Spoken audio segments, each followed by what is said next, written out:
Good afternoon, good morning, or good evening, depending on which corner of the African continent or the globe you are joining us from. Thank you for making time to participate in this webinar. So welcome to our webinar on the future of food systems in the context of multiple crises. My name is Shungu Gwarinda, and I serve as the Director of Programs at the Graca Machel Trust, based in Johannesburg, South Africa. Welcome. We are very happy to co-host this webinar with the Center on African Philanthropy and Social Investment, the Mandela Institute for Development Studies, and Southern Africa Trust on their Society Talks platform. As the 4 regional partners, we host a joint webinar once a month to engage with community representatives, civil society organizations, stakeholders, policymakers on discussions which aim to birth and co-create solutions to the various crises that we face and development needs within the Southern Africa region and the continent at large. So today's webinar is the first of a 4-part series that we are going to be focusing on food security. So thank you again for joining us. It's a 90-minute webinar, which will include a panel dialogue, and we have 3 fantastic panelists with us, which I'll introduce shortly. And then we'll have a Q&A interactive session to engage on the key discussions and thoughts, as well as perspectives shared by our panelists. I'd like to share just some quick housekeeping rules before I go to introducing our panelists. And I know we have participants on our Zoom platform, as well as some joining in on our YouTube channel from Southern Africa Trust. We ask participants to please keep your mics on mute and also your videos off to ensure that we at least have a stable platform, because yes, sometimes connectivity is a challenge. So we will only keep videos on for panelists when they are sharing their thoughts and perspectives with us. You may use the chat function to post your comments, reflections, as well as questions. So apart from questions that we'll engage with in our Q&A session, we also really want to hear from you in terms of the work you're doing, your experiences, strategies around addressing the issue of food security. So please feel free to post, and we will keep an eye in our chat box and engage on the comments and questions that you share. So a warm welcome to our panelists. First, we have Mr. Andrew Odero. So Andrew, hello, and thank you for joining us this afternoon. Thank you, Shungu, it's my pleasure. Great. So Andrew currently leads the United Nations World Food Programme Food and Nutrition Security Analytical work within WFP in Southern Africa. And this aims to contribute to making zero hunger a reality within the region and of course, across the continent and globally. He is also currently the lead for WFP's technical assistance to the Southern Africa Development Community's Regional Vulnerability Assessment and Analysis Program and supporting member states in terms of analyzing systems, assessing ways in which they can build towards resilience as well as sustainable livelihoods. So absolutely relevant to have you and excited to have you on the panel, Andrew. Thank you, Shungu. Next, I'll introduce Tshilidzi. So Dr. Tshilidzi is an experienced applied researcher in terms of research policy analysis, M&E, as well as a policy advocacy specialist in the area of food system, agriculture, and resources. And Tshilidzi currently serves as the Chief Executive Officer, as well as Head of Mission at the Food, Agriculture, Natural Resources Policy and Analysis Network. I'll say FANRPAN for short. And his focus in terms of his research work includes development and using multidisciplinary, multi-country team approaches across the continent. Welcome, Tshilidzi. You are welcome. Great. And lastly, but not least, I'm happy to introduce Mrs. Elizabeth Mpofu. Welcome, Elizabeth. So Elizabeth is an organic farmer and activist based in Zimbabwe, in Masvingo province specifically. She's the former vice chair of the Eastern Southern Africa Farmers Forum, and really has dedicated her life to working towards the advancement or betterment of smallholder farmers, and especially on behalf of women's rights. Elizabeth currently serves as the General Secretary at the International Peasant Movement, if I can pronounce this correctly, La Via Campesina, and it's a coalition of about 164 organizations across multiple countries around the world that represent millions of peasant, landless, indigenous, and other farmers. So very excited that you're able to join us, and we look forward to hearing from you, Elizabeth. Welcome. Thank you, Shungu. Thank you. I'm also happy to be part of these discussions. Maybe a point of correction. Right now, La Via Campesina, we are talking of almost 180 small-scale farmer organizations from 80 countries around the globe, and more than 200 million peasant farmers are members to La Via Campesina. Thank you. Wow, that's amazing, and I think really significant in terms of the broad global scope of the movement. Thanks, Elizabeth. So colleagues and participants, we know that food security in Southern Africa is under increasing pressure due to various forms of crisis in the region, and that we continue to experience. Currently, what resonates more closely with all of us is really around the COVID-19 pandemic and the impact it has had on various facets of our lives, not only in terms of food security, but economically as well as socially. There are also other negative effects that the region has experienced related to climate change and other barriers placed on smallholder farmers or large-scale farmers related to financing, but also access to quality natural resources. And so this really maps out the broad perspective on which we are approaching the webinar and the discussions this afternoon. So I will start with Elizabeth, please. The first question is around your view as well as experiences on the impact of COVID-19 on food systems within Southern Africa in the region. Thank you. Elizabeth, over to you.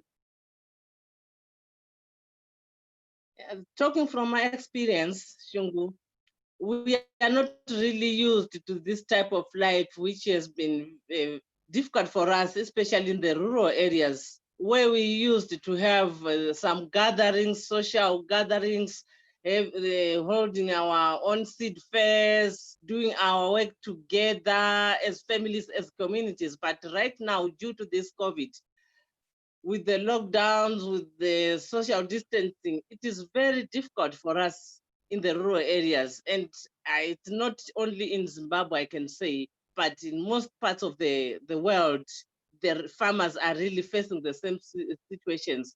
And right now, we have some limited gatherings. We usually have our traditional ceremonies, but right now we cannot.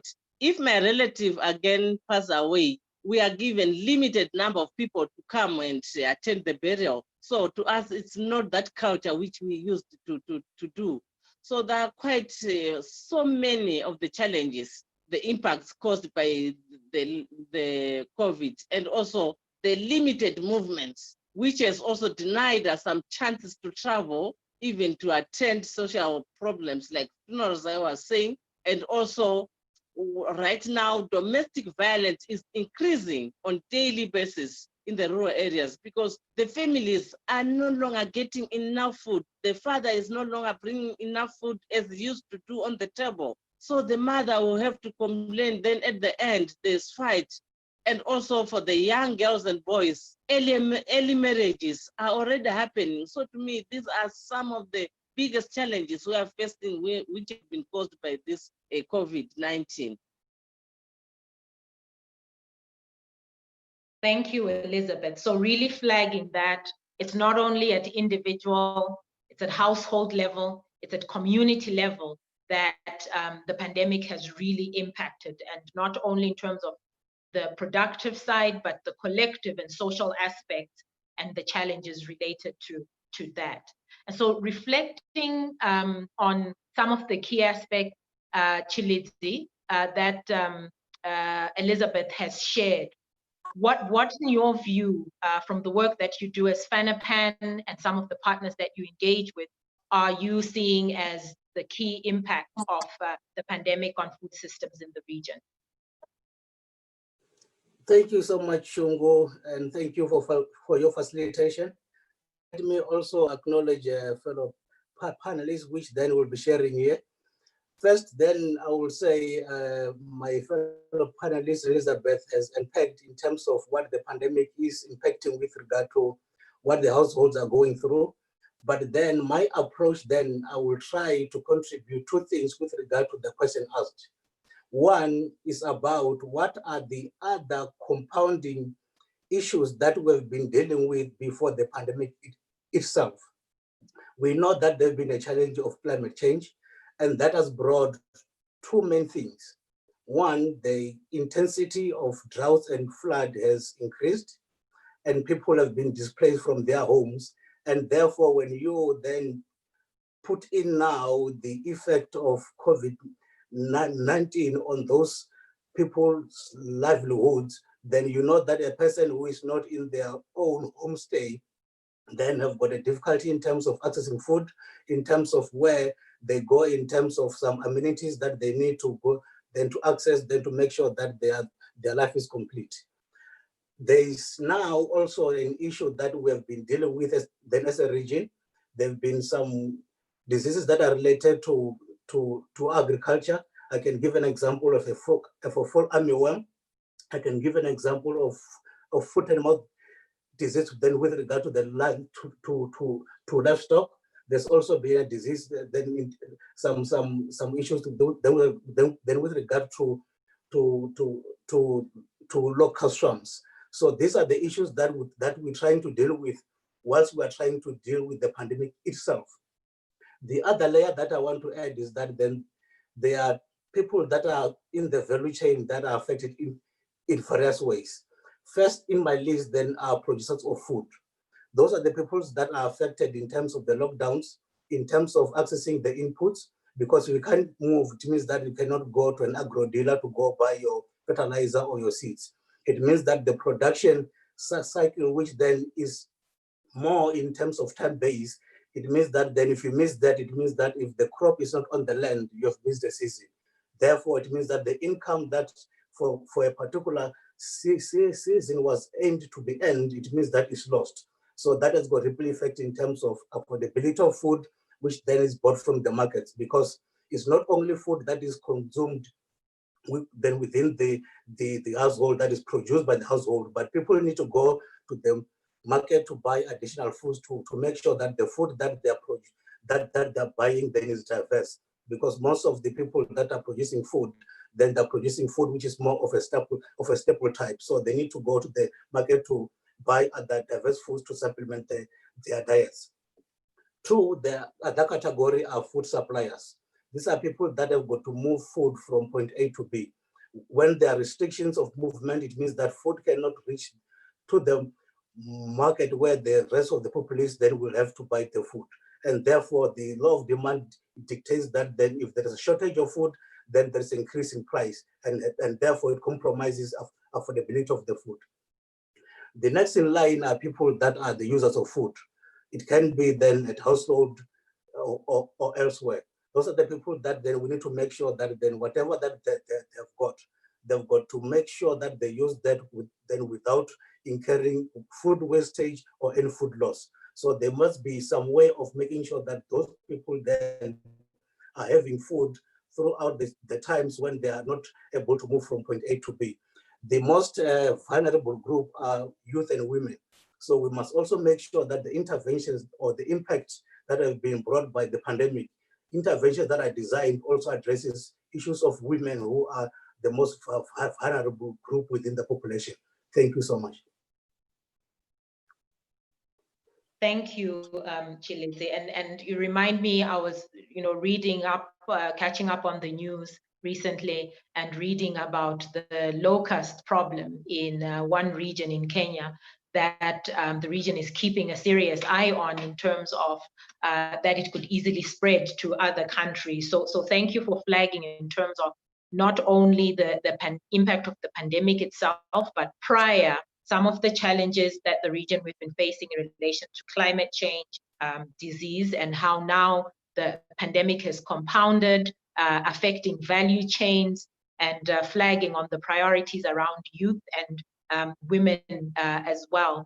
Moving to you, Andrew, from your experience and the work that you're doing as WFP, the risk assessments, the analysis, what are some of the key issues you have identified or you're identifying and engaging with in relation to the impact of the pandemic?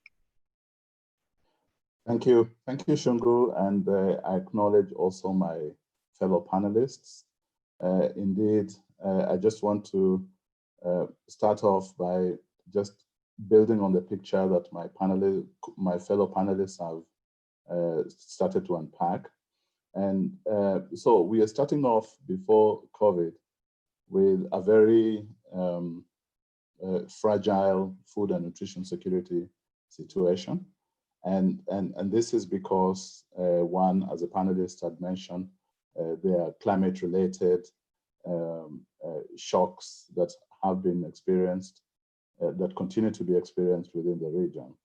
And on this particular point, I'd like to note that we have seen increased intensity of drought and floods.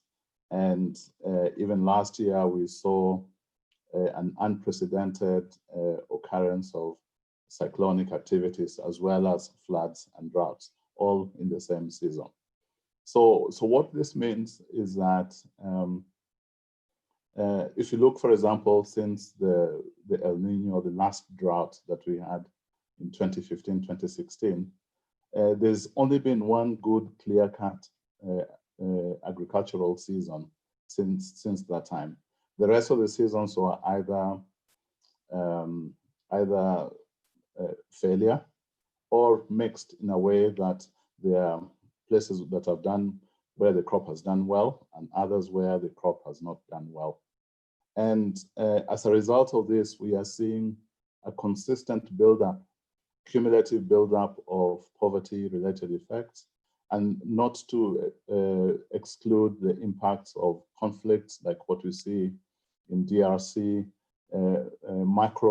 macroeconomic challenges in the region, and all these are causing a compounding effect on food and nutrition security. So to just make some additions on the impact of COVID-19, so it comes on the back of a very precarious food security situation. And what we have seen is widespread economic disruptions caused by the global impact of the pandemic, and this is in relation to trade and in relation to ability of countries within the Southern Africa region to export their primary commodities in the other global markets. And we've also seen that as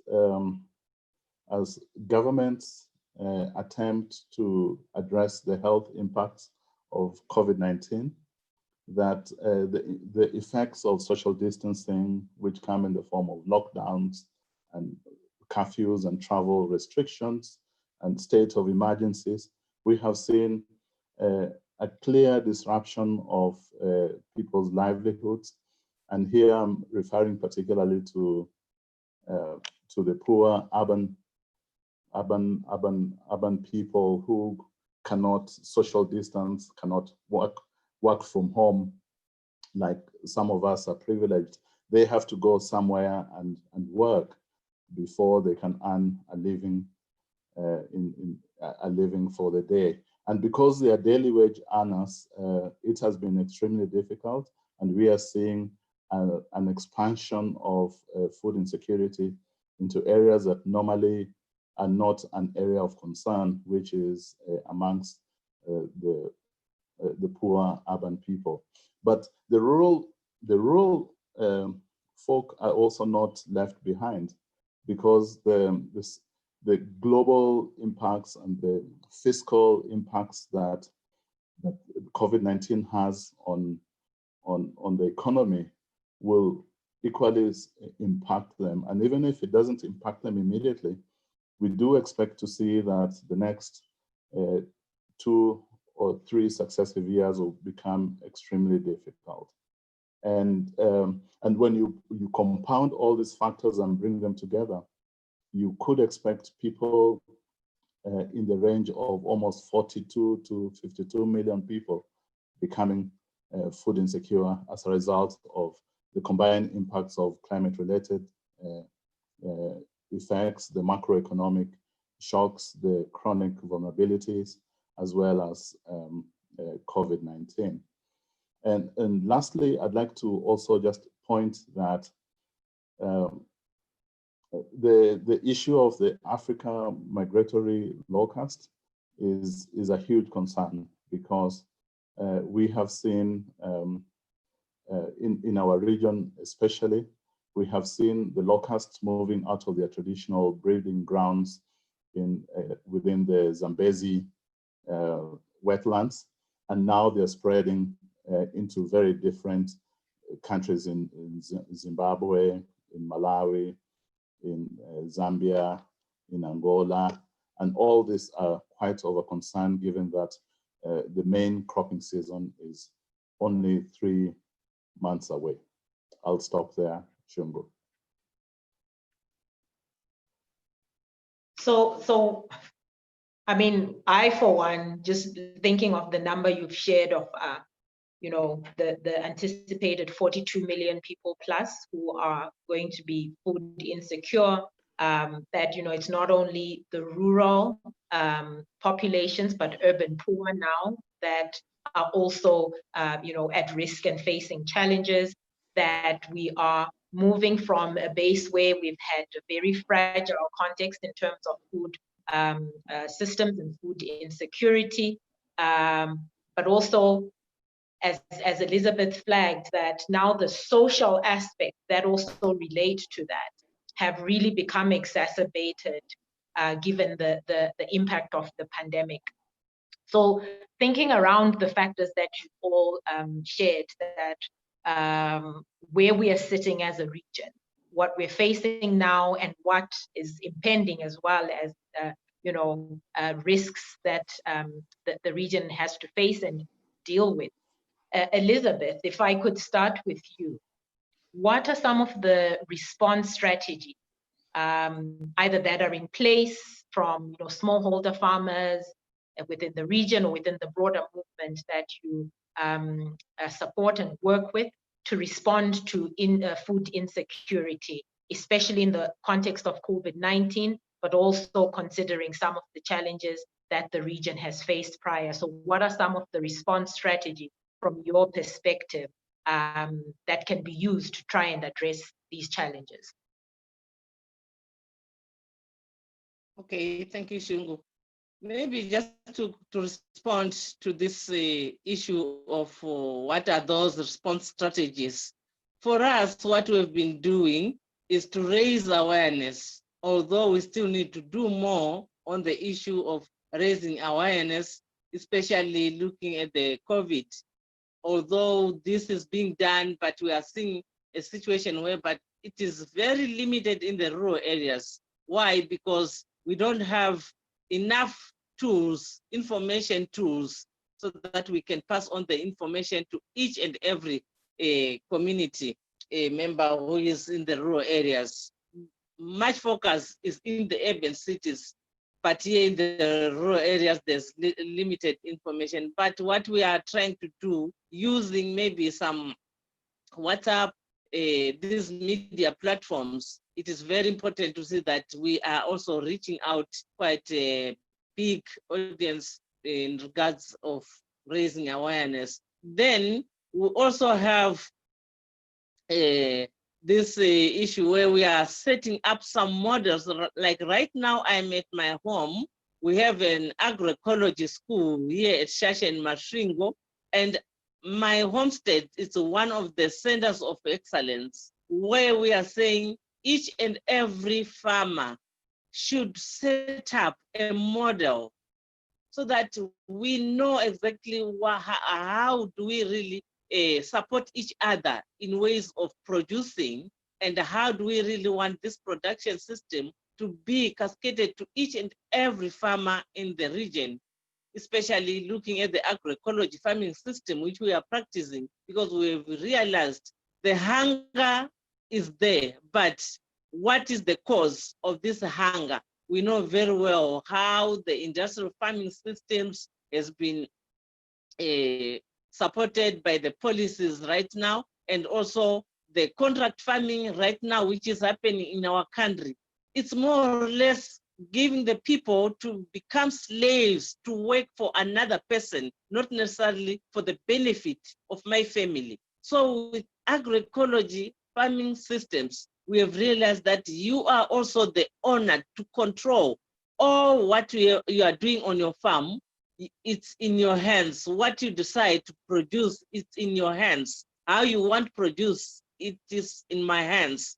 So these are the strategies, some of them. And we also have what we call the United Nations Declaration of the Rights of Peasants. We know very well that it is highlighting the rights of people, the rights of peasants, the rights of women, the right to food. All those components are there in this declaration. And we are really working on that, and also trying to see how best all our member organizations, even our governments, should really take into account this declaration, because this was also adopted by our governments themselves when they went to New York. I think you know very well when it was adopted. So we really want to make use of this declaration, because this is where we have so many strategies on how we can really move forward to fight this crisis which we are facing.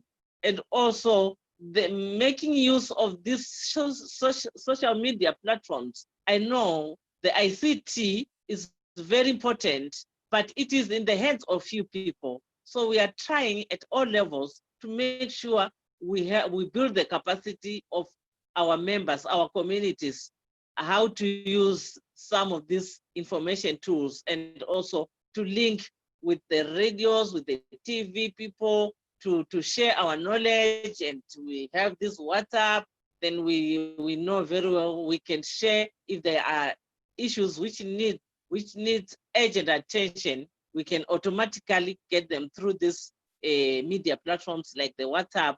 And also, like right now, here I'm a farmer, but I'm already on the Zoom call. These are some of the technologies we would really want to see them promoted. In a few nutshell, I think these are some of the responses, strategies, which I can think are very, very important, and which we are already practicing. Thank you, Shungu. Great, thanks, Elizabeth. I was on another webinar some time ago, and it was really around the digital divide, and that one of the response strategies broadly, not just in terms of food systems and agriculture, is connectivity needs to now be perhaps categorized as a basic service and a basic need, because indeed it has become critical. We've kind of been leapfrogged and had to adapt quite quickly, but not forgetting that there are many who are not on the grid, who are not connected, and that digital divide is one aspect that you're flagging in terms of the response strategy.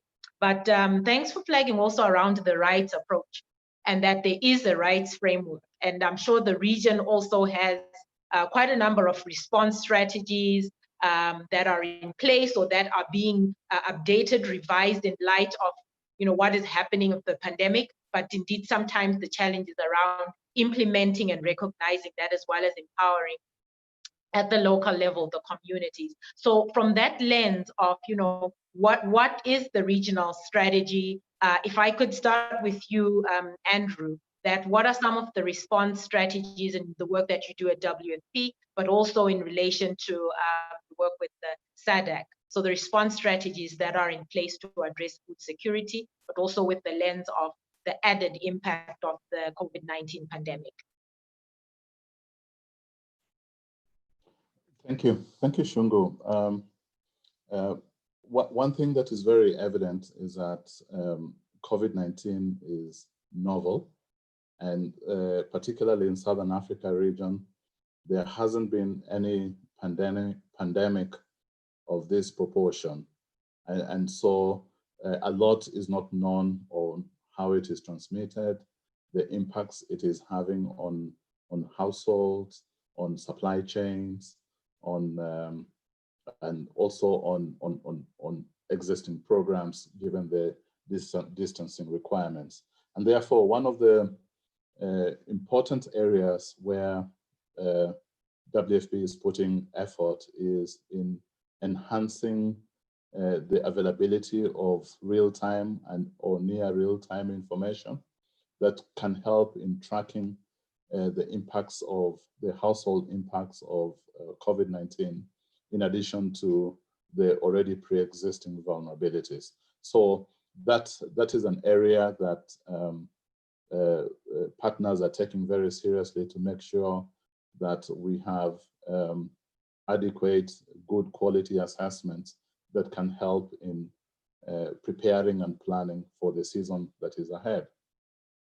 Partners also noticing that Southern Africa is designated as a climate hotspot by the Intergovernmental Panel on Climate Change, have taken quite an interest in making sure that we have early warning systems in place, which are not just existing for their own sake, but are able to steer, to lead to early action, because we understand that any early action taken to avert a crisis saves millions and millions of dollars,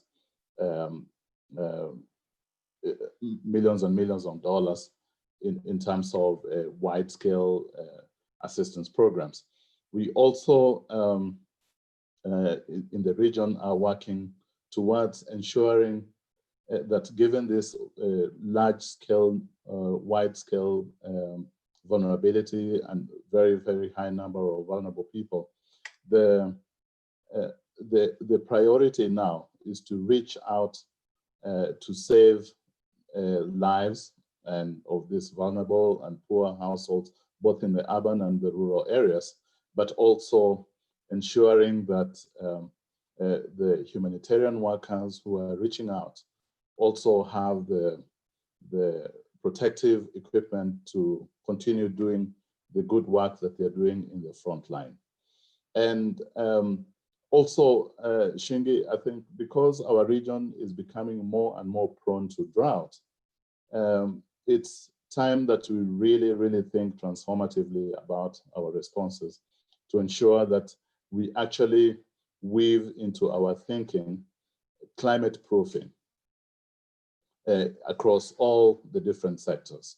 And this is one area that we will be able to provide assistance. Now, also, in addition, just thinking about how difficult it has been to institute difficulties, how to institute control of COVID-19, you find that amongst the urban poor populations, it's difficult to enforce social distancing just because social services are missing, and a lot of families have to share water and sanitation facilities, and therefore, when you look at all these things put together, it makes it really difficult to institute the control measures.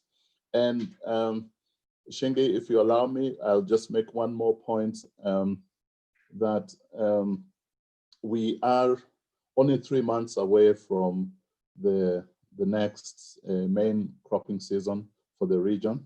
And we would like to take note of the fact that there's been a lot of disruptions in movements and preparing for the season. And therefore, it's extremely important that that farmers have the inputs, and maybe Elizabeth will talk about this, have the inputs and have the credit that they need to prepare adequately for the season that is ahead. So just in concluding on this particular point, I think we will continue to experience pandemics.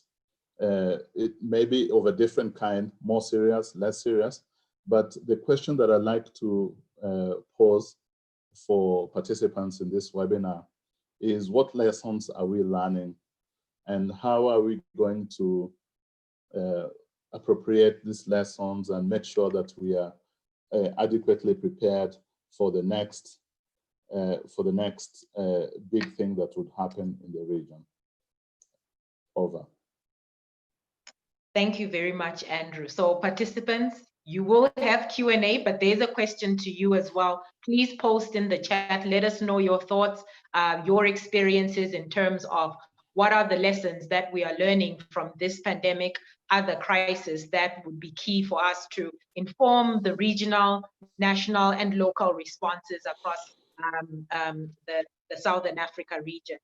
But Tshilidzi, you mentioned earlier, indeed, around the disruption related to value chains, related to food suppliers and access to markets, and then also aspects related to disease and climate change. So now, as Andrew has pointed out, that we are 3 months away from the next cropping season, pretty much. So what are some of the responses, do you know of, that are in place or that you think are critical, you know, for those in the broader sector in terms of food security to put in place and perhaps accelerate to at least first mitigate, I guess, the impact of the pandemic on the sector?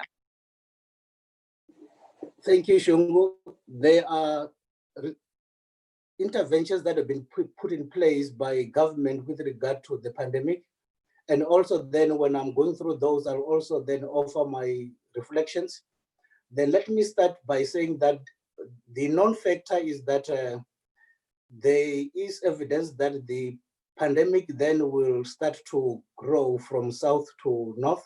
It means that South Africa then, as the mainstay of the pandemic itself, then will have now to relax the regulations, while the countries that are bordering up north then are thinking through how best to manage the pandemic as to be growing into their territories. That said, there is a non-fact that people are now becoming too cautious to move around, and two, governments then north of the border of South Africa then will start now to introduce some restrictions. The issue is labor will be affected. Andrew emphasized that then we are having only 3 months left to the main cropping season for the region. However, what is now a concern is that what will happen with regard to the provision of labor. So government now need to think through to say, what are the provisions that need to be put in place to make sure that labor supply is not disrupted? That's number one. Number two, governments have introduced some stimulus packages to deal with the pandemic. However, in South Africa, if I can give an example, there are two things that have came out of that as a lesson. Number one is that then government will introduce the package itself in terms of what entails, who benefits, but in terms of the channels and modalities of who qualify, who doesn't qualify, where do you go to access the funds, are not put in place. So announcements and implementation are disconnected. Number two, when that is done, the focus is basically then is based on focusing on the lower end and the upper end. The lower end, as the government is trying to introduce more of your social-based type of interventions. And then at the top end, where the commercial banks are introducing packages to make sure that their clientele don't miss a season. However, there is a missile middle where the people that are engaged in a semi-commercial scale are isolated. Then how then do we craft a package then which also include people that are engaging in the semi-commercial scale?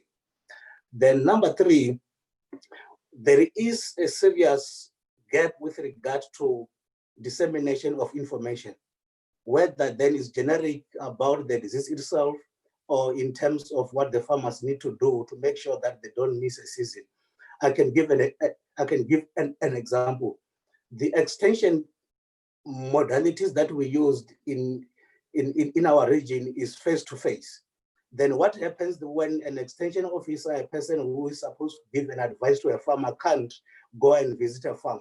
So we are not really leveraging in terms of ICT solutions which are at our disposal to make sure that the farmer receives information timely and relevant to what their situation on farm, and otherwise in terms of how then do they deal with other issues relating to the pandemic.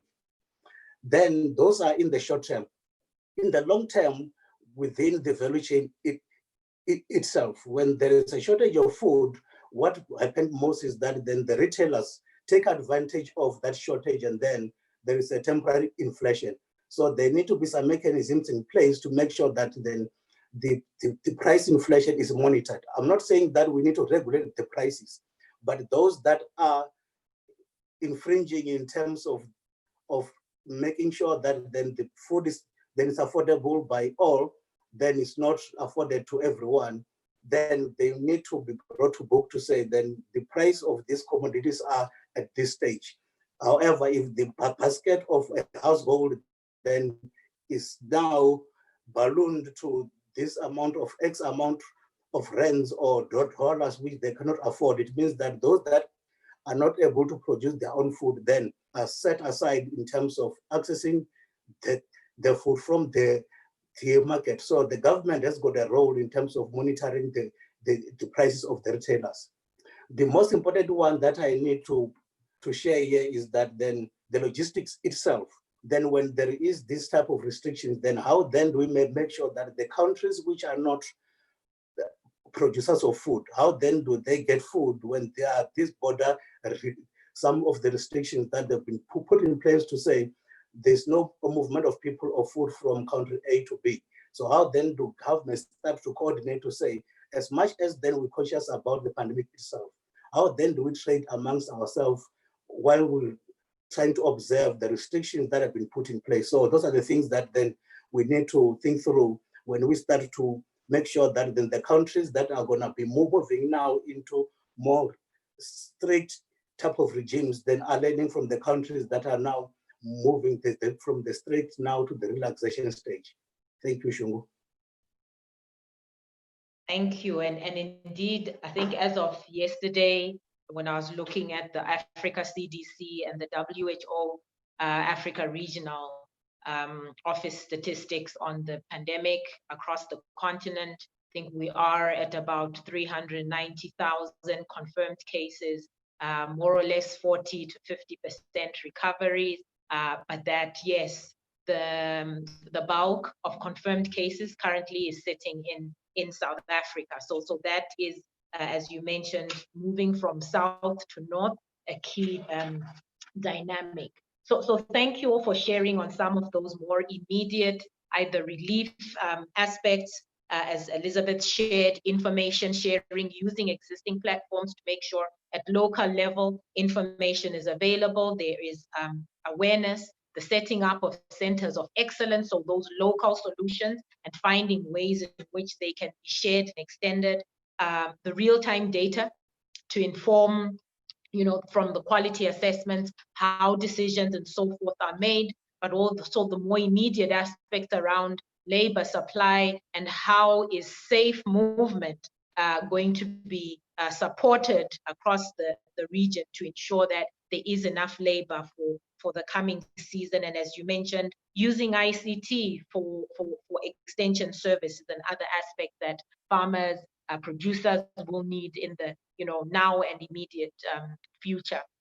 But moving to the more long term, how do we build resilient food systems in the future for the region? So as you've all shared as panelists, that, you know, we've had challenges. These have been exacerbated. We are, you know, anticipating further challenges as you know, the region has now been categorized kind of as was it a hotspot or hot zone? I can't remember the phrase that you used, Andrew, and that this is going to be a recurrence from drought to disease and now other crises such as this health-triggered pandemic, but that has multiple dimensions to the impact. So looking at, yes, the immediate aspects that you've shared in terms of dealing with the current you know, implications of the crisis, but long-term, how do we build resilient food systems? How do we make sure that, you know, if it's smallholder, if it's peasant farmers at local level, have the resources they need, have access to the market system,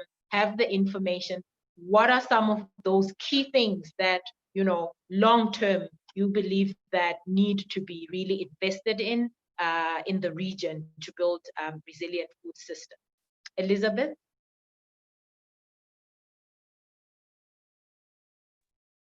Thank you, Shungu. I'm facing some bit of challenges with my network. It's dropping, but let me try briefly what I think are some of the resilience which I think are very useful to consider. First of all, we have these policies which are already in our country, in our region, but these policy frameworks, who developed them? That's a question. Who developed them? And whom are they benefiting? So, to my little knowledge, I think we really need this policy framework to be developed by the country, by the countries themselves. And also this should be adopted by the region. And if we have a localized policy framework, which also the African Union can also consider, take into consideration and put more emphasis on this policy framework, which meets all the needs of the people of Africa, of our region, I think this would be very, very useful, because right now the policy framework which is there, it's not also considering the poor, the rural people, the communities who are the majority of food producers, and also the type of farming they are really supporting. It's nothing to do with the people in the rural areas. Just to respond to a question which was raised of the inputs, to my knowledge, I think we don't really want to go hunger again. So we don't really encourage farmers to just wait for inputs. If I don't have inputs, I have to suffer. That is why we are saying we also need a policy which also supports the agroecology farming practices, which really enables the farmers to own the process. So these are some of the resilience processes which I think are very, very relevant for our region. Thank you, Shungu. Thank you. And on the issue of policy, I'll move to you, Tshilidzi, perhaps to kind of respond or address in a way your reflection, as Elizabeth has just flagged, that there are policy frameworks in place, but the relevance, the inclusiveness of some of these frameworks and who informs them might be a challenge that, when we look at building long-term resilient food systems, needs to be addressed. So as you share your thoughts, if you are able to also just touch on that aspect of who is involved in developing these policies and how can we make them more relevant and inclusive and make sure that the voices of key constituents, including smallholder farmers, peasants in the rural areas, are heard. Thank you, Shungu. Then while I attempt to answer question 3, then I'll also try to include the concerns that have been raised. But I've been reflecting, and I said, before maybe I go into answering the question, maybe we need to understand the cycle of a disaster. A cycle of a disaster is made of 4 stages. The first one is the mitigation stage, where then you make sure that the mechanisms that are there will make sure that a country, when it's hit by an external risk or a disaster, then withstand that type of a disaster. The other one is the issue that deals with preparedness, which then goes through to response to make sure that then, God forbid, if the disaster hits, then the country then can be able to deal with that risk. And the third and the fourth deals with recovery and rehabilitation. So when we deal with these issues, then we really need to ask then, what are the things that maybe were in place or not in place in those 4 stages of a disaster? Then we know that the pandemic itself, it wasn't anticipated, but there could have been some lessons from the disasters like HIV and AIDS, the climate issues that we're dealing with in terms of floods and droughts. What are the lessons that we have learned that we now saying we're taking them on board to make sure that then we are preparing for the unknown disasters that could still be out there? And to make sure that then when the disaster hits, then what are the things that we as a region have to do or embark on to make sure that the period to recovery is shortened and that the rehabilitation is put in place to make sure that people then get back to their normal life. So I just thought that then it's important to understand the stages of a disaster so that then when we propose things that need to be put in place, then are addressing the stages. Because then we don't want to suggest solutions which are being reactionary here, and then we say that the solutions then are about to say, the disaster is here, what are the things that we need to do? While we're forgetting to say, what are the things that then we need to do to prepare for other type of disasters? Because then there will be other types and they will still happen. And then the life of people and the resilience of the production in terms of agriculture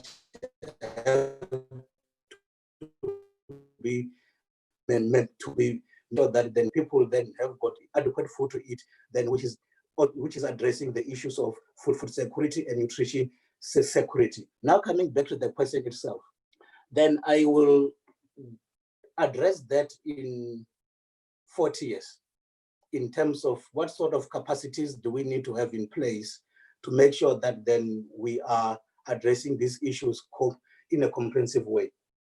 There is a first tier which then deals with making decisions or putting policies in place. What is supposed to happen there is that then policies and programs that are implemented to address the policy propositions have to be based on evidence. Andrew then emphasized the issue that then we really need to have data which is real-time informing how policies are made. So the institutions that are entrusted to contribute to give the people that are interested with the position of making the policies and making the decisions, communicating with those technocrats, which are supposed to then feed those in terms of research-based evidence to make sure that the policies and programs then to get back to the normality are based on evidence which is research-based. The second one is about to say, people that are also in the space of making those decisions, are they having a capacity then to be able to appraise the evidence which then is available to them? I won't answer that, but otherwise then the people around here, then they can answer that to say, are people that are interested in the position of making the policy and decisions, are they having capacity to appraise the evidence which is generated by researchers who then communicate more often amongst themselves, not then trying to reach out to those that are supposed to be making the decisions. The second tier, which I would want to touch to, is about the intermediaries. That has got a lot of stakeholders that are participating in that space. We've got people that are in the media, then are we capacitating the media with regard to agitating the system with regard to the right information which they need to communicate with regard to what are the interventions that are supposed to be put in place. And that should be informed by evidence, not about the sentiments. Number two, then we've got extension and advisory. They must be equipped to deal with advising the farmers who are supposed to produce food, and also to make sure that then they're assimilating research evidence in terms of trying to propose the solution to farmers who are they're trying to advise and to assist the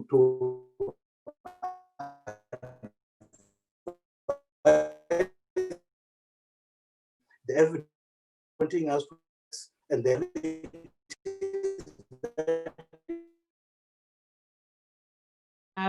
Tshilidzi, you are breaking up.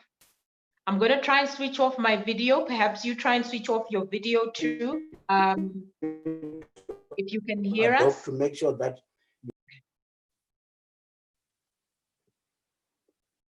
my video is off. Is it better now?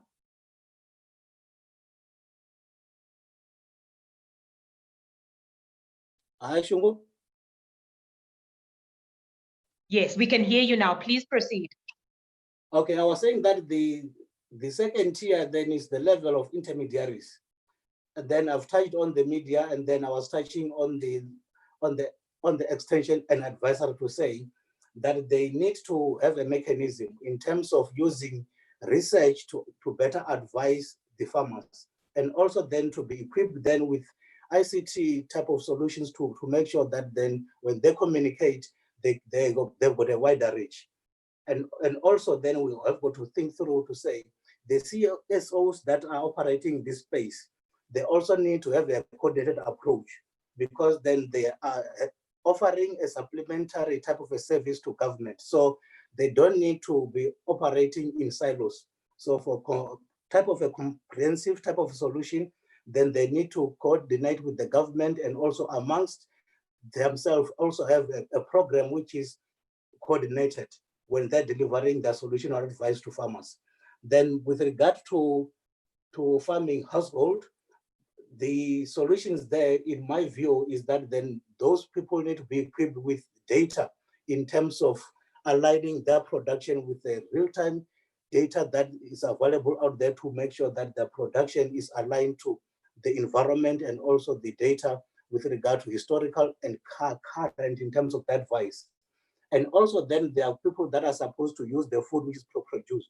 Those are supposed to be equipped with regard to, more especially in terms of food loss and food waste, to say, as much as we put emphasis on producing food at household, then people that are using the food also need to put some precautions to say, the resources of producing food are limited. So even the use need to be equated with the resources that we have, and therefore we need to restrict the way we are wasting food. Those are the three things, those are the four things I thought that are important to touch on when we talk about the interventions that need to be put in place to make sure that the solutions that are suggested are comprehensive enough. Thank you, Shungu.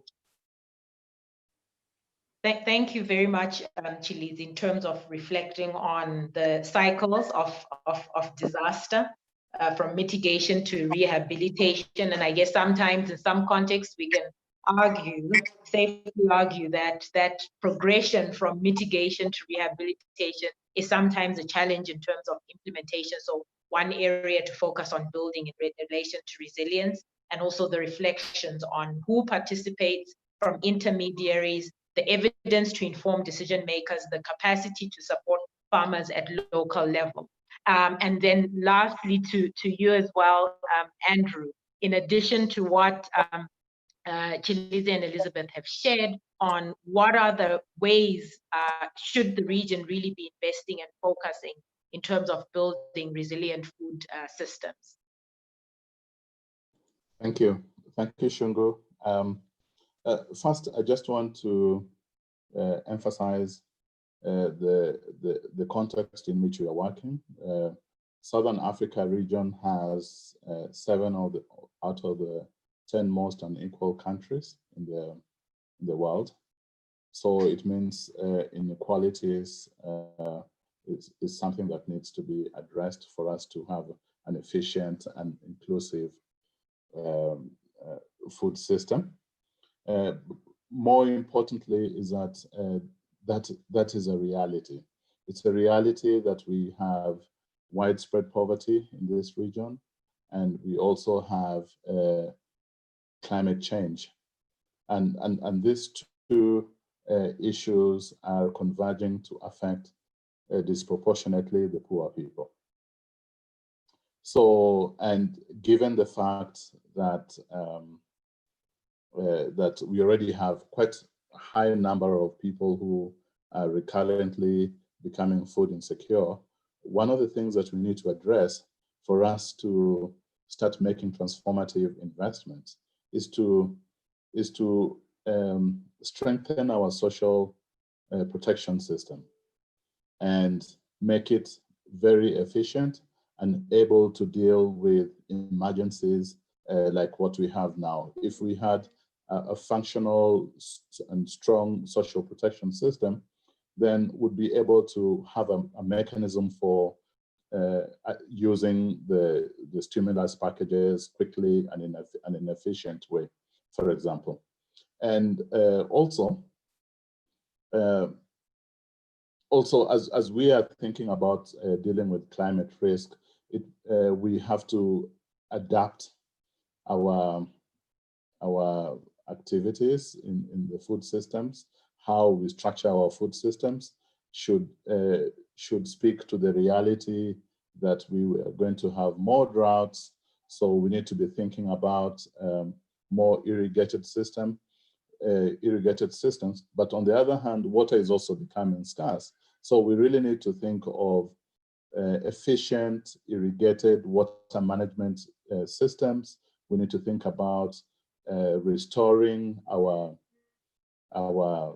landscape and making sure that we have water conservation practices in place, and so on and so on. So conservation agriculture is an extremely important element of this work. So just moving back again to the food systems, I think Shingi mentioned, Tshilidzi mentioned a little bit, we really need to make our markets to operate more efficiently. So because we see a recurrent problem whereby if you have a good year and there is surplus production, there is also an associated loss of food. So there are very high post-harvest losses, which makes it difficult to carry over surpluses from one year to another. So, what this means is that our food systems need to be set up in such a way that when there are surpluses, there are ways to store the food and preserve the food quality in the way that it can be used at a later time, and also we also need to make sure that we have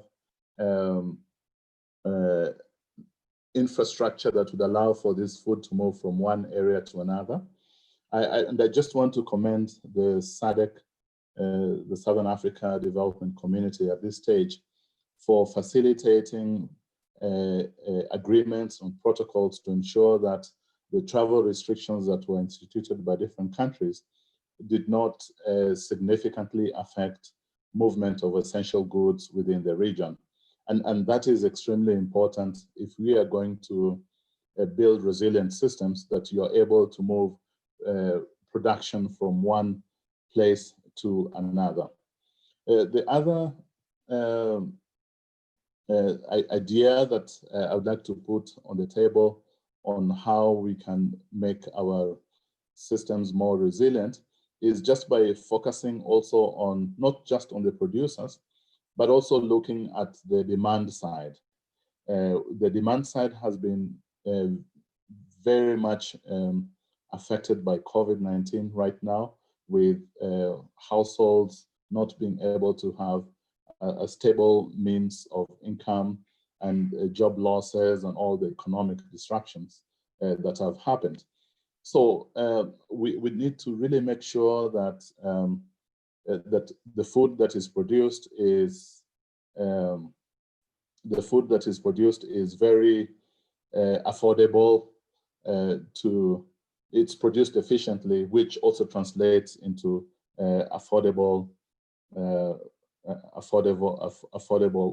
food prices for the consumers.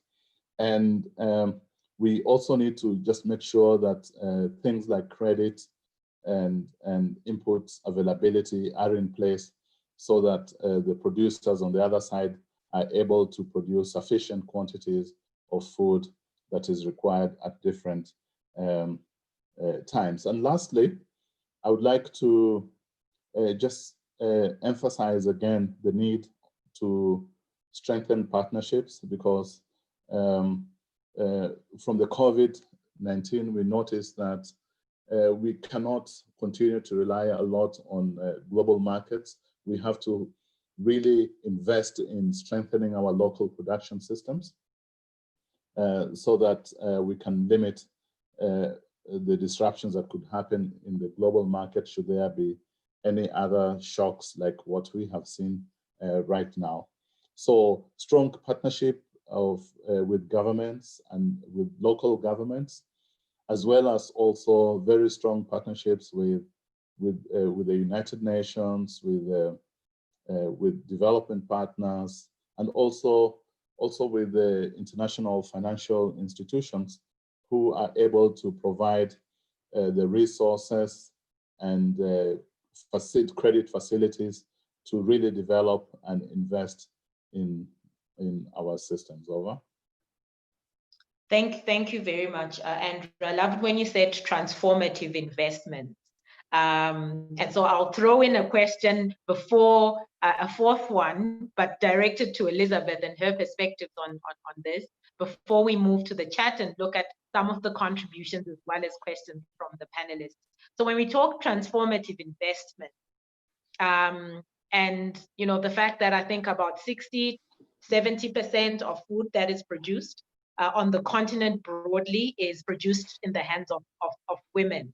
And Elizabeth, you flagged earlier that, where policies, protocols, frameworks are put in place, those who are really at the local level of the production are not always given the opportunity to inform what are the priorities, what should be the strategy. So in building more resilient food systems long term, and when we talk about transformative investments to drive this, what do you see as the key, not only role of women, but what needs to be focused on to ensure that their role, as well as the role of youth in really building more resilient systems, should be priorities from your perspective? Thank you, Shungu. If I heard you very well, transformative systems. What are we trying to transform? Is it the mode of production which we are talking about? What we have realized is that the already existing production system which is in place right now, it's no longer able to give enough food. Now we are talking of transformative. We are looking at the health of the people. We are looking at the health of the environment. How do we really make sure we are really trying to produce healthy food if we don't look into the environment, the soils themselves?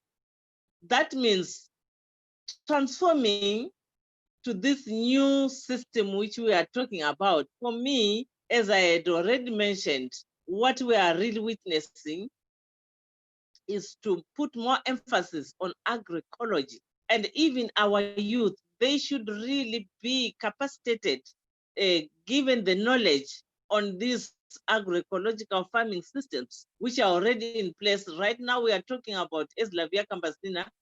We have more than 40 agroecology schools where agroecology is being practiced, being also taught to other communities. And this it has really shown that it is the only way we can be able to produce healthy food. We no longer want to get food aid. That's a very big point, because the food aid which we are receiving right now, it's not going to transform the farming system which we want. It's not going to give us healthy food as we are expecting. But we really want to see what type of agriculture farming system do we really want to put in place, so that even the policy is also there to support this farming system. We know very well our forefathers, They were not even using these chemicals, fertilizers, herbicides. They were producing natural farming, and the environment was so intact. But looking at the point of view, the soils are deteriorated. Now we are having these massive droughts, massive floods. Water is not being captured. So how do we really want to transform the agriculture farming systems so that we also produce healthy food? That is now when we can talk much about healthy food systems, which we are really trying to address during this moment. We are facing such big challenges, Shungu. That's what I can say for now. Thank you. Thank you very much, Elizabeth. So picking on indigenous knowledge systems and practices that have been existing in terms of our agriculture and changing the way we produce food, but the dynamic around food aid vis-a-vis promoting and investing in production. Thank you very much. I will quickly then move to some of the questions that have come through in our chat.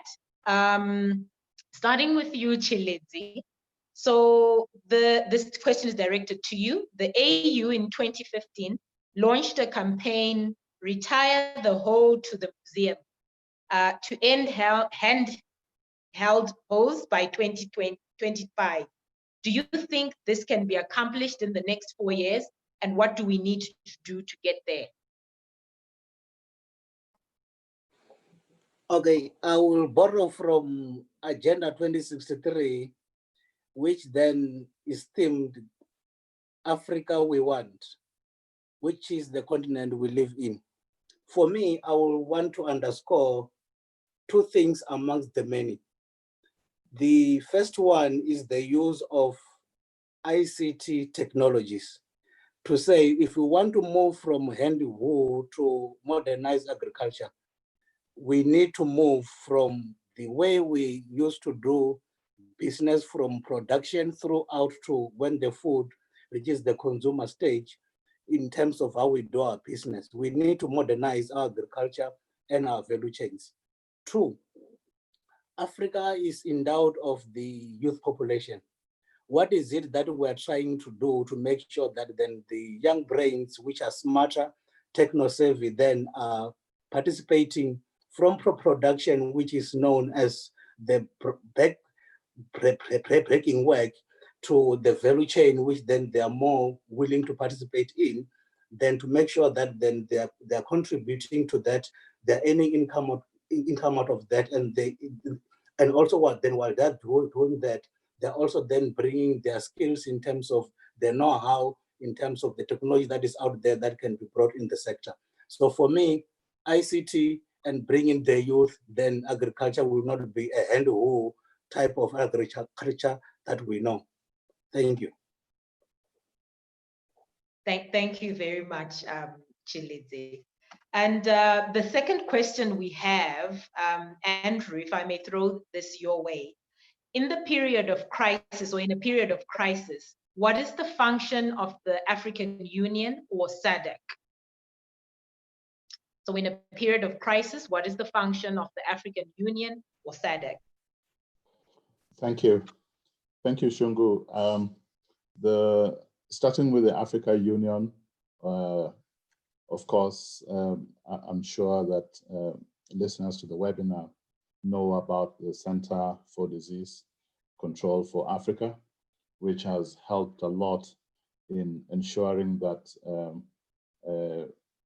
Africa is prepared within a short time to deal with the health impacts of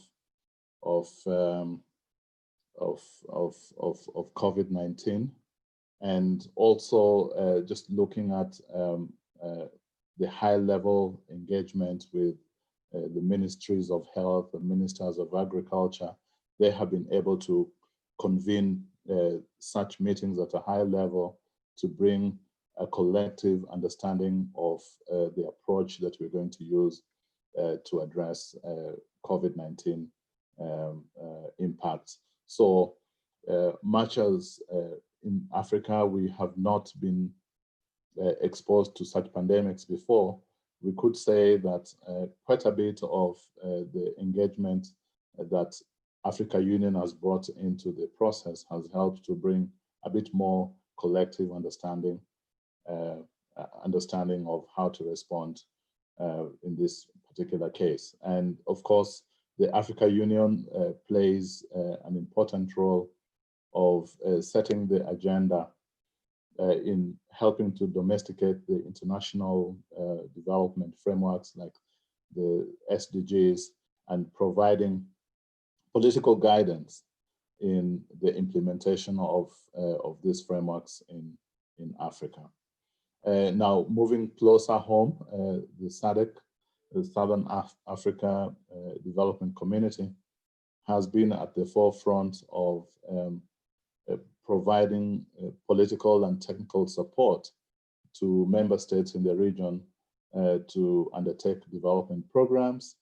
And SADC has facilitated setting up of policies and strategic frameworks to guide member states in building resilient systems and also in modernizing their agriculture production systems through the Food and Agriculture Natural Resources Division. So I'd like to stop there, Shungu. Thank you very much. Thank you. So that's helpful to hear more about the institutional frameworks and their responsibilities. Now, I'm sure I can safely say amongst the four of us, none of us qualify as youth anymore. And I know this varies in terms of our different countries and how we determine who is youth and who is not. But there is a key question here, and Elizabeth, I'd like to hear from you, please, your thoughts, and the other panelists can also chime in. What did you see as the key role of youth in agriculture across the region? What are they able to do to ensure that our nations will benefit in terms of food security? So what is the role of youth? What do you think they're able to do to advance the issue of food security and resilience? And what is the support that you think they need to play a more significant role? Okay, thank you, Shungu. In a nutshell, I think first and foremost, we should really try to engage the youth in the farming production systems, because in most cases, in most countries, the youth are not really being considered to be people who are knowledgeable or who have the interest, although we know very well they might not get interested because they know very well that food production, it means labor. But how do we really motivate the youth? I think we know very well, we are talking of the ICT. It's not all of us, we are old enough to make use of these communication tools. So that is also the role of the youth. Once we engage them in all our work as food producers, we should also give them the priority to make sure they are really supported to get all the necessary tools to be able to communicate, to be able to do some research within food production, and with all the issues which we are discussing about, we should really involve our youth. Right now, if I look at the panelists, there are no youth, as you were saying, but where the youth are there, I think in the near future, organizing such meetings, we really want to engage the youth. They should speak for themselves. We really need some platforms where the youth can come together, share their views. We don't really want to underrate them because they have much knowledge and they can also assist us as food producers in the systems which we are talking about, even the healthy food systems which we are also talking about. They know very well the importance of this. So I think as a region, we should not leave this youth out of all the discussions we are doing. We should really engage our youth. Thank you, Shungu. Thank you, Elizabeth. And still with you, given your work and your focus, One of our participants is asking, is the future of small-scale farming safe in the region? Is the future of small-scale farming safe in the region? Yeah, to respond to that question, I can say, as we speak right now, it is not safe. Why? Because the small-scale farmers are not really getting enough support, even in decision-making processes. They're not really there. But we should, when we look at the research which is being done, which we really want research which is evidence-based, how do we really make sure that the research which is done is also a research whereby a farmer was involved in this research? That is not happening. So it will be safe if all what we are doing right now is going to be adopted and also put into a policy framework that there's need to make sure the rural farmers, who are the majority of food production, they are also involved in decision-making processes. They are also given the capacity to be able to get some loans in whatever circumstances they would really want the loans, how to use them. But this is not happening. It's very, very important for us to see how best our governments can also give support to the small.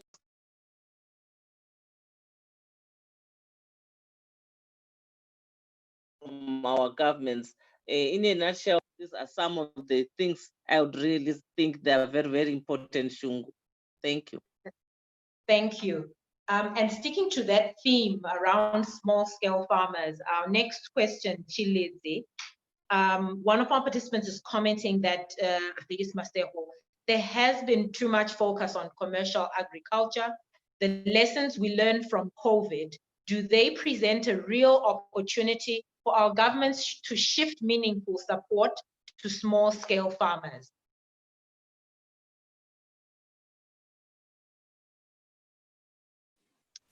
Sorry for the delay, I was unmuting myself. All right, go ahead.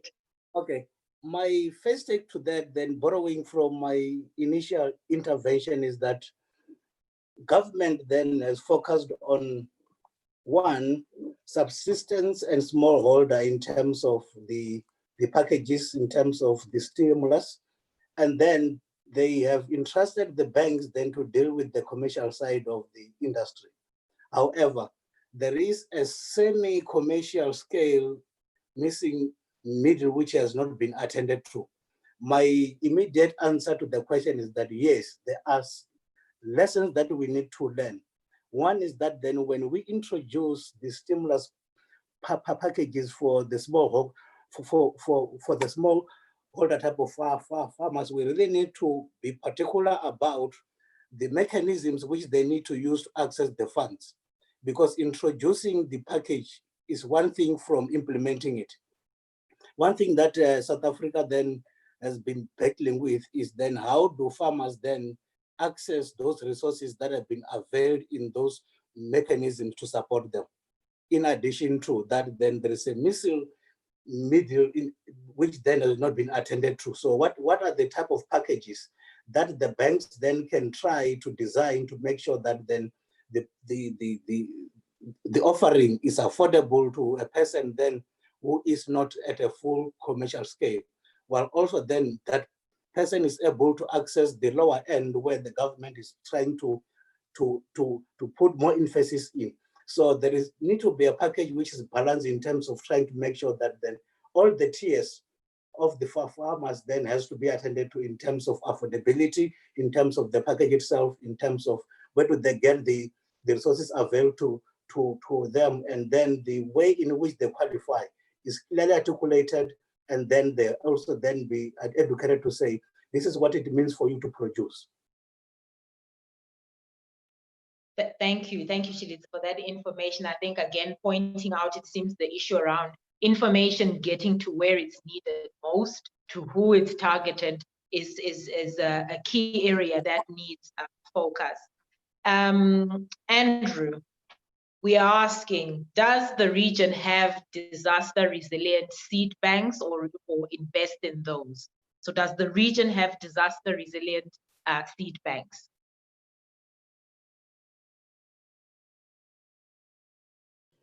Thank you, Shungu. To comment on this question, I know that SADC recently managed to concluded the process of setting up the policy and the policy guideline that would support in setting up a regional seed bank.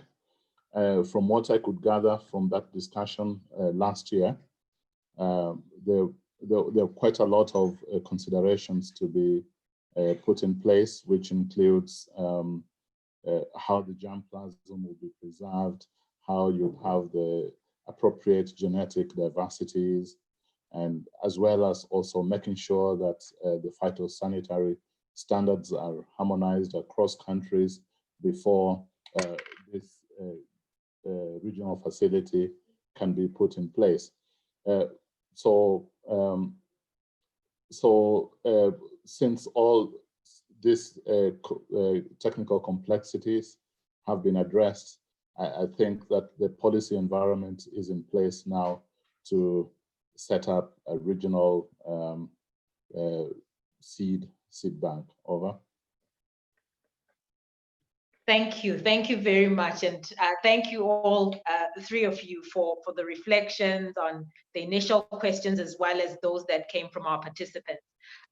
We are nearing just about 2-3 minutes to the end of our webinar. So what I'll do in terms of wrap up, instead of going through and summarizing, because part of what we want to do from this series of webinars is to come up with really concrete aspects that we can engage, with duty bearers, with movements, with farmers, to say, where should attention really be directed, is to ask each one of you a hypothetical question, that if you were given a blank check right now of the challenges we've discussed in terms of the context in the region, the strategies related to, if it's mitigation stage, preparedness to response, recovery, and so forth. If you were to select one key component where that investment should focus on as a priority in building resilient food systems, what would that be? So if you had carte blanche to say where should an investment go as a priority in the region in terms of building resilient food systems, what is that one key priority that you would say, this is a take home that we should all take with us from these discussions this afternoon? I'll start with you, Tshilidzi, please. Okay, in my view, the region is not lacking good policies. What's lacking is implementation. So if I'm given a blank check, I will sign the 100% of that amount to capacity building of civil society organizations to make sure that then they are advocating for implementation of the pronounced policies that the region is amassed with. So if we have got people that are taking government to account, then things will start to move. Thank you. Great, thank you. So action. Andrew, what would that be for you? Oh, okay, thank you, Shungu. I wish you could allow 2 or 3, but I'll stick to one. If I was given a blank check, I would put it on developing a credible information system that decision makers can use to allocate resources for different things.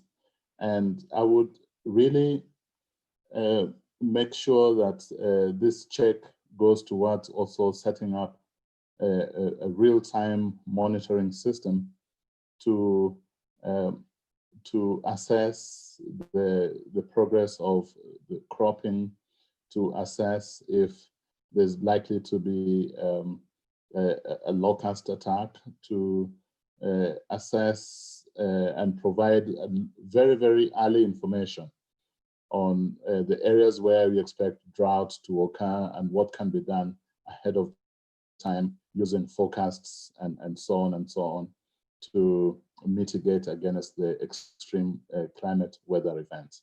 Over. Thank you, thank you. So the systems, the information to make decisions, prepare and act. And those who produce the food, are really at the cold face in terms of our food systems. Elizabeth, what would that one priority be for you? Thank you, Shungu.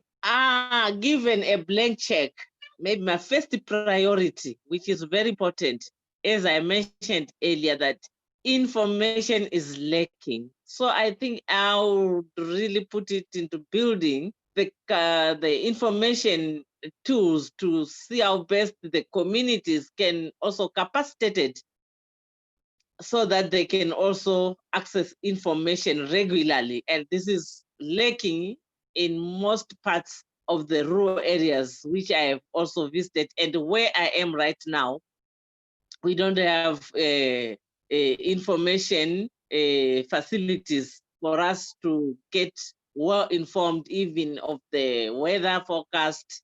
It's only a matter of hearing it. Okay, the meteorological center is saying this and that, but with given the opportunity to have such tools, I think it would be very, very useful for us in the rural areas. Thank you, Shungu.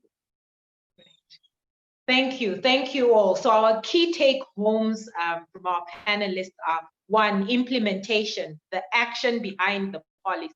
We have policies, we've developed, we've invested in them, but it's the action and building the capacity of civil society organizations to drive the accountability for acceleration of that policy action. Information in two ways: for monitoring systems, information systems that can provide real-time info to inform decision-making at various levels. But as Elizabeth is flagging, the tools and information facilities to capacitate communities who are really at the cold face of producing our food systems. So I think on that note, we have our key three take-homes. Thank you very much to the panelists and for everybody who joined us this afternoon. Look out for information on the second series of our webinar. We will be developing a report that we will share with everybody, but also highlighting some of the critical take-homes and action points. Thank you very much, Elizabeth, for taking time out. Tshilidzi as well, and Andrew. I'm very glad that our network held stable in our different corners. Goodbye, everybody, and have a good evening. Thank you, Shungu.